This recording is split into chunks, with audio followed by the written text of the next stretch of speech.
Vamos entonces a continuar con esta consideración.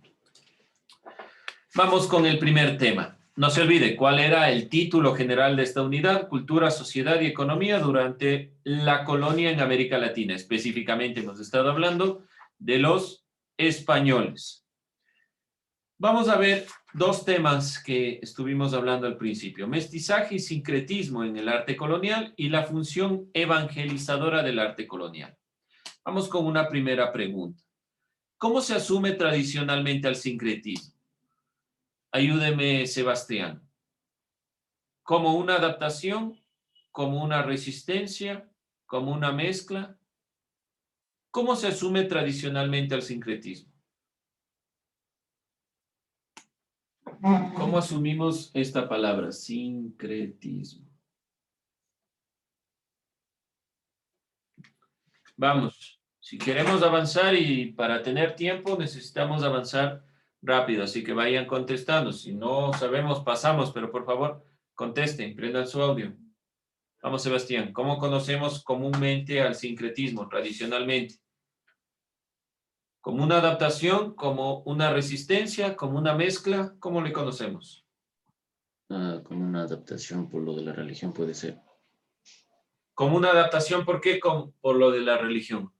¿Qué era No. sincretismo? Defina sincretismo.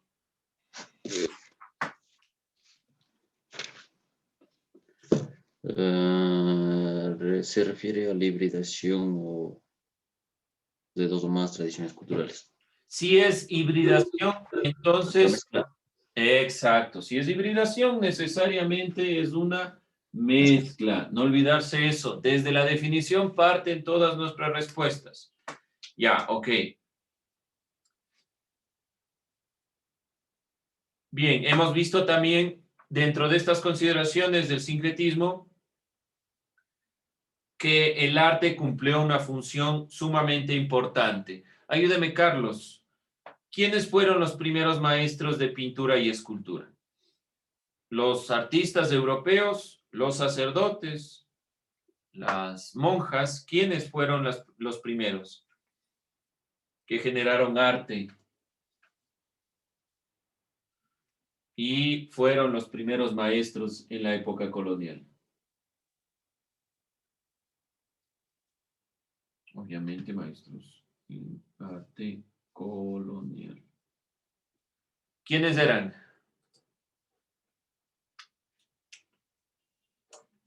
Carlos, vamos, se nos va el tiempo.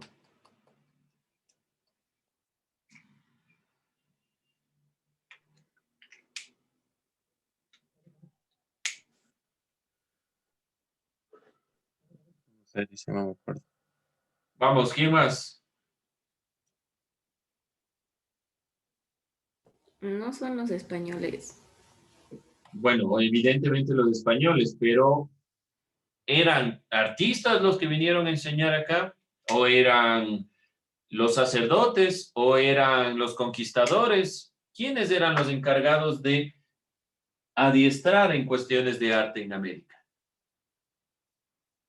¿A quién estaba ligado el arte, el conocimiento? Los sacerdotes. No se olviden, siempre la religión. Gracias, David. Los sacerdotes fueron los primeros maestros en cuanto al arte en la época colonial. ¿Cuáles fueron las razones por las que se concedió a España el territorio en América? ¿Había una razón específica por la cual se les dio una licencia a los españoles para que puedan conquistar?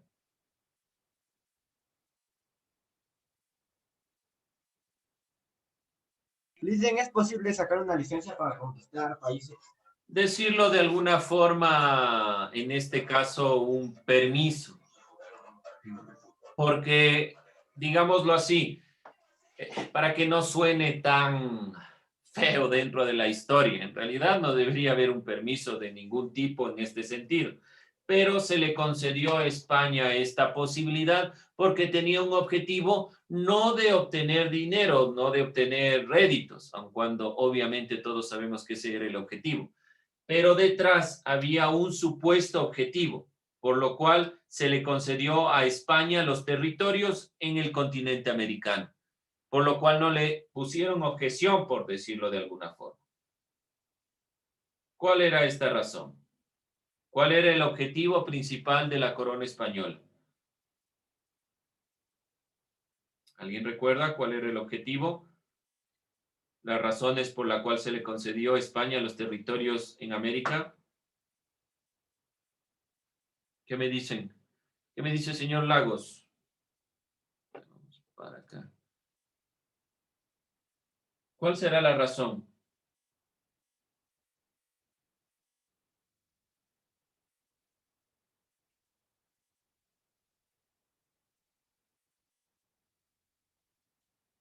Vamos, ideas, opiniones.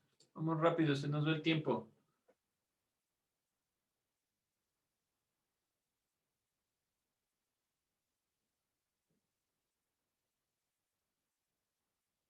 ¿Cuál será? ¿Cuál será la idea? ¿Por qué razón o se le permitió a España tener los territorios en América?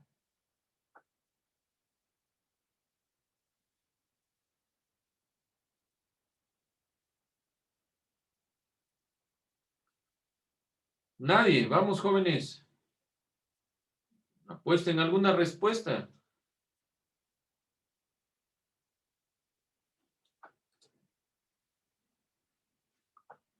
Ni idea. ¿Qué me dice el señor Reynoso?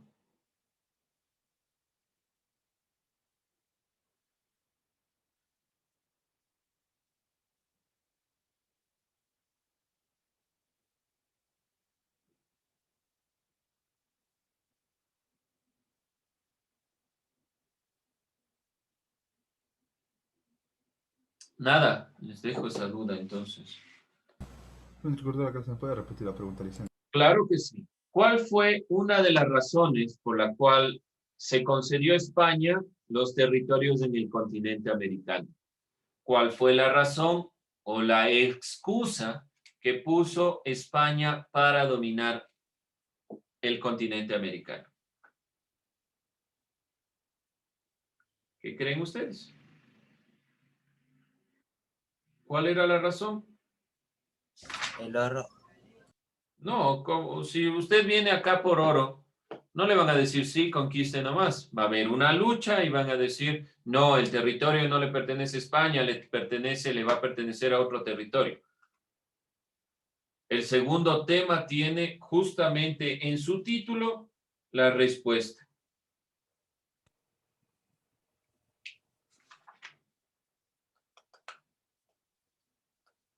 Avanzamos así, jóvenes, no vamos a ver todos los temas.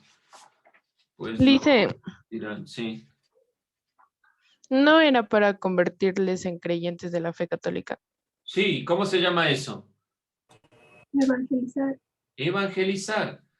Una de las razones por las cuales se le concedió a España que pueda mantener el territorio, que pueda usufructuar, es que ellos iban a evangelizar este territorio.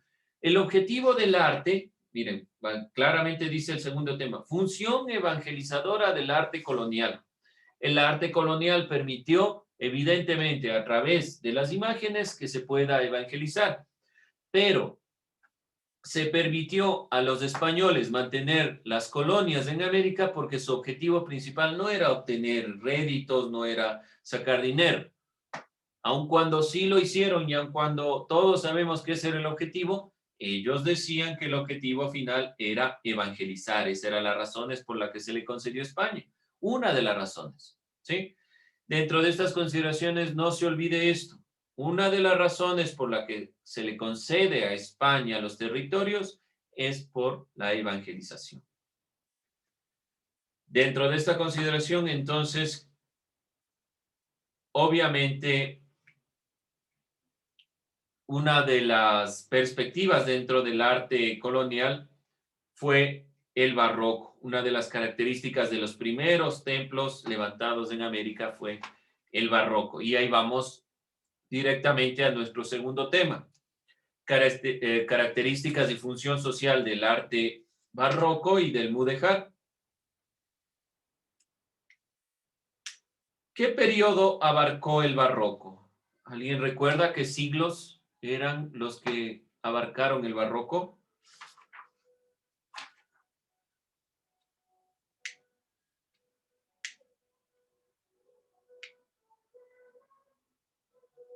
De los siglos XVII y XVIII. Muy bien, entre el siglo XVII y XVIII se da propiamente el arte barroco. Al inicio del periodo colonial, las pinturas, no se olviden, eran elaborados por artistas y artesanos que venían de Europa. No se tenía propiamente arte en América. Después se fue introduciendo el arte en América y se generaron un sinnúmero de copias donde los indígenas toman una consideración sumamente relevante. En cuanto al arte mudéjar, surgió como la mixtura o la relación entre dos posturas religiosas, entre dos culturas. Una la cristiana y la otra, ¿cuál fue? Arte mudéjar es la relación, arte mudéjar es la relación entre lo cristiano más, ¿qué cosa? Ahí va la pregunta. Es la mixtura o relación entre lo cristiano y ¿qué más?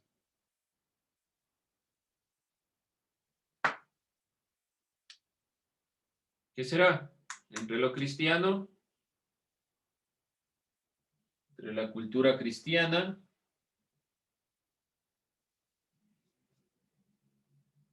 y ¿qué otra cultura? Ya, más fácil que eso.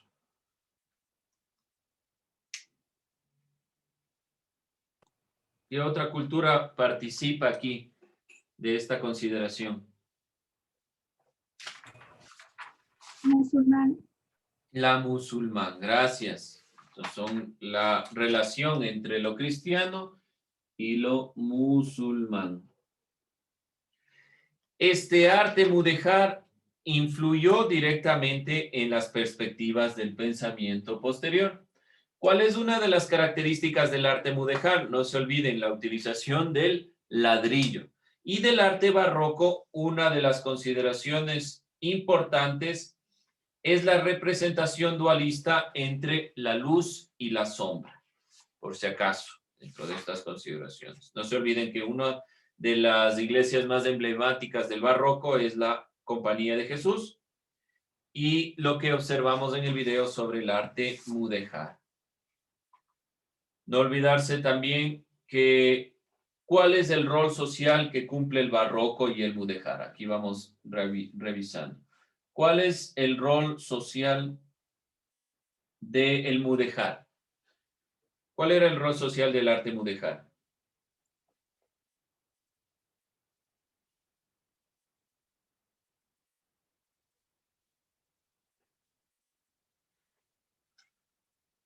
El arte mudéjar y el arte barroco cumplen un rol social necesariamente. ¿Cuál era el rol social del arte mudéjar? La mediación para la fusión de estilos. Ya, muy bien. La mediación para la fusión de estilos. Es decir, la posibilidad de mezclar lo cristiano con lo musulmán y de esta manera muchos más estilos. ¿Y el barroco? ¿Cuál era el arte social del barroco? Aquí es mucho más claro. ¿Cuál era la función social del barroco? La pedagogía, lo pedagógico. Ya, dentro de esta consideración lo pedagógico, pero para la evangelización. No se olvide, lo pedagógico en el sentido de mostrar algunos elementos para poder evangelizar. Eso no olvidarse. Posteriormente estuvimos viendo la función social de los conventos y las misiones en la época colonial. Dentro de esta consideración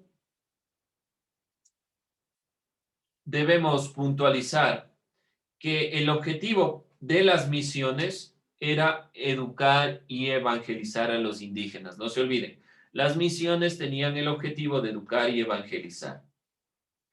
La educación en la época colonial estuvo a cargo ¿de quién?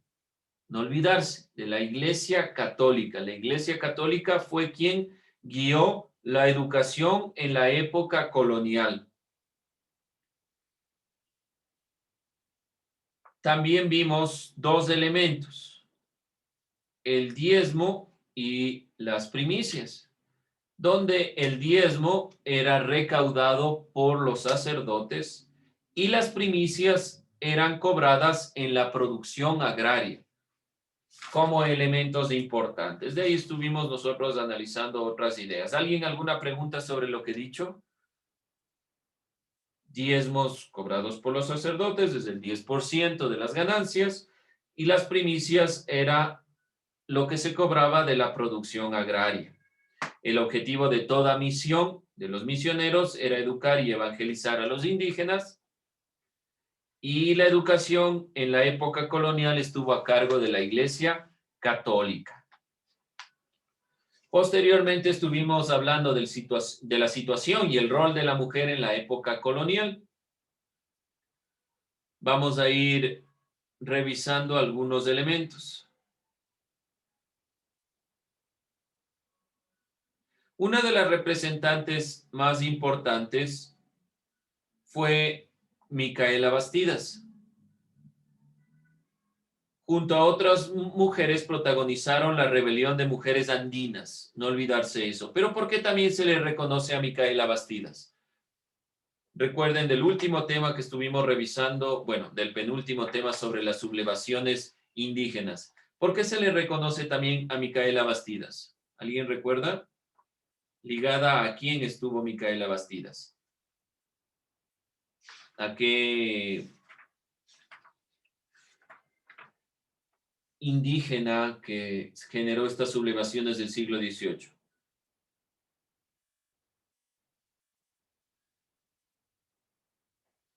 ¿Alguien recuerda?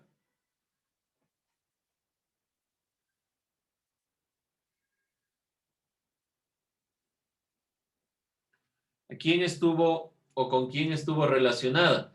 ¿Por qué digo esto? Porque el rol de la mujer sabemos que es complejo en la época colonial. No podemos hablar de una mujer en la colonia. ¿De qué depende el estatus de una mujer en la colonia o el rol que cumple? Realmente de su clase social o a la clase social que ella pertenece. Y a muchas mujeres se le reconoció no tanto por la función que cumplieron, sino por los hombres con quienes estuvieron relacionadas. Y ese caso es el de Micaela Bastidas, que estuvo relacionada con un dirigente indígena, con un precursor de los levantamientos indígenas del siglo XVIII. ¿Cuál era este? Tupac Amaru, sí. Tupac Amaru II. Es muy importante esta consideración porque también nos permite entender que la mujer en la época colonial realmente no tenía una posición, estaba ligada al hombre, y realmente es difícil hablar de una mujer en la época colonial porque depende mucho del estatus social, de la casta a la que pertenezca. Muy bien, no se olviden, Tupac Amaru II. Dentro de la reducción al plano doméstico del trabajo de la mujer indígena y afrodescendiente, esto implicó, obviamente, que se puedan simplemente realizar labores dentro de la casa y que su experiencia y su realidad sea invisibilizada, que no se haya visto realmente su función. ¿Cómo se concebía a la mujer en la época colonial? Y esto muy claro, y yo ya lo nombré. La mujer en la época colonial era una mujer subordinada al hombre. Recuerden, puse un cuadro donde acá arriba le enunciaba al hombre. Y la mujer, dentro de las funciones, ya sea blanca, mestiza, indígena o afro, estaban todas y cada una de ellas, aun cuando tenían la posibilidad de realizar una u otra acción dependiendo de la clase social a la que pertenecían, todas las mujeres eran mujeres subordinadas al hombre en la época colonial. Eso no olvidarse. Posteriormente estuvimos hablando de las instituciones educativas y las órdenes religiosas. ¿Cómo solía educarse a la élite, a los hijos de las élites? ¿Cómo les educaban? ¿En dónde se educaban a la élite en la época colonial? ¿Iban a escuelas públicas? ¿Cómo les educaban? ¿Quién les educaba a la élite? ¿Alguien recuerda?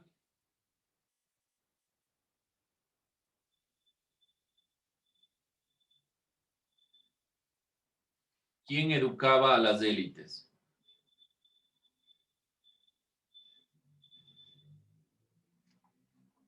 No eran tutores. Sí, muy bien, los tutores. La élite estaba a cargo de tutores y el resto que podía obviamente tener acceso a la educación en escuelas públicas. Pero la élite, los tutores. ¿Qué universidades se fundaron en Quito? ¿Quién recuerda? Son 3 universidades que podemos puntualizar que se fundaron en Quito. Una de los dominicos, una de los agustinos y otra de los jesuitas. ¿Cuáles eran los nombres de estas universidades? San Fulgencio de los agustinos, Santo Tomás de los dominicos y San Gregorio Magno de los jesuitas. Muy bien, no olvidarse sobre todo la San Gregorio Magno, que fue una de las universidades mayormente reconocidas, y bueno, la fusión de estas universidades y la posterior incursión de la Revolución Liberal va a dar paso hacia la Universidad Central. Dentro de esta idea, podemos nosotros puntualizar que también las escuelas públicas no eran realmente solo públicas, estaban financiadas. ¿Quiénes financiaban las escuelas públicas? Vamos a ver, ¿quién nomás financiaba las escuelas públicas?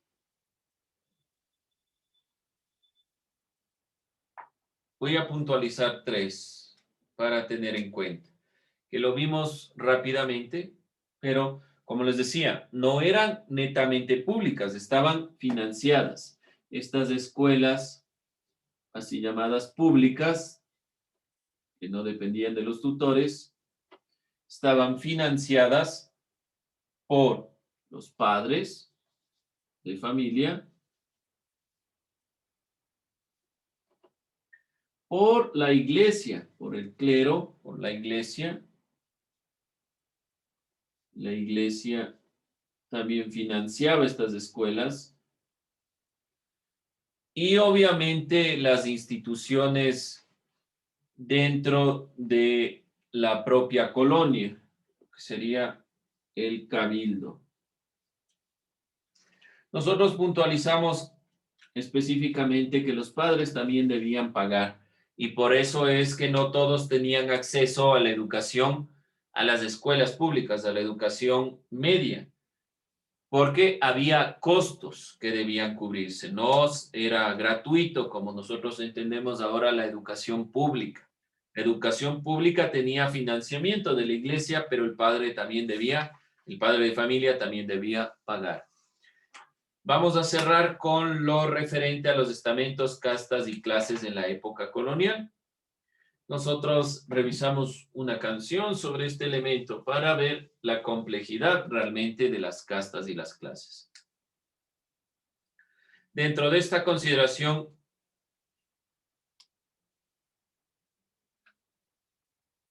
una forma de evadir las contribuciones indígenas, ¿cuál fue? ¿Cómo se declararon los indígenas para evadir contribuciones?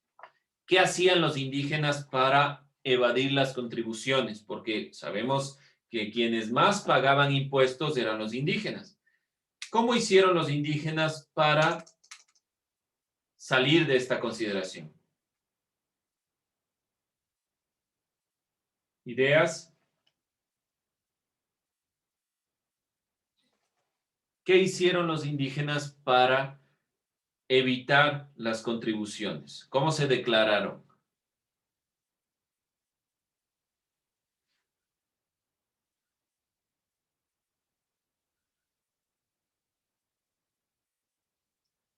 ¿Cómo se declaraban los indígenas? ¿De qué clase o qué raza se identificaban los indígenas para evadir contribuciones?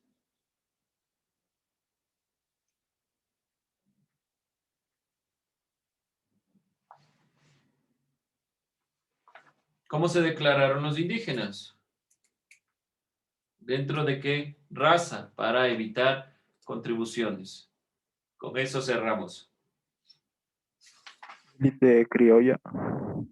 No, no se podían determinar criollos porque los criollos son los hijos de los españoles nacidos en el territorio de América. Entonces, iban a tener un dato, una información mucho más eficiente. Era mucho más fácil saber quiénes eran criollos y quiénes eran blancos, porque eran pocos. ¿Cómo se iban a nombrar? Si no eran criollos, ¿cómo iban a determinarse?